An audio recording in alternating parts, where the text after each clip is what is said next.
Argentina বিশ্বকাপ জিতলে অবাক হব এমনটাই মন্তব্য করেছেন বাংলাদেশের জুয়ারি খ্যাত সাকিব আল হাসান।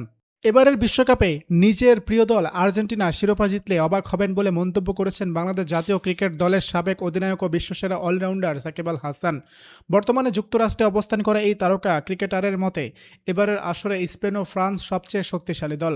২০২২ সালের তুলনায় বর্তমান আর্জেন্টিনা দল অনেকটাই দুর্বল হওয়ায় তাদের টানা দ্বিতীয় শিরোপা জয়ে ভাগ্যের ব্যাপক সহায়তা লাগবে বলে মনে করেন তিনি।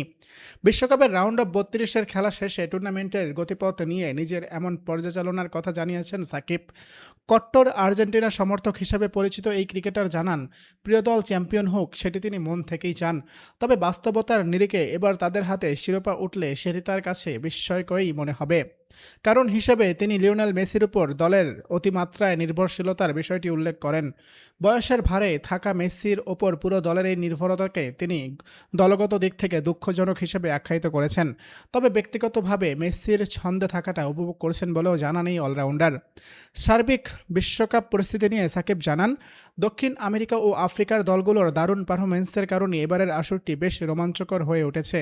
তবে শিরোপার মূল দাবিদার হিসেবে তিনি ইউরোপের দুটি দেশকে এগিয়ে রাখছেন। তার মতে এখন পর্যন্ত টুর্নামেন্টের সবচেয়ে সেরা দুই দল হলো স্পেন ও ফ্রান্স।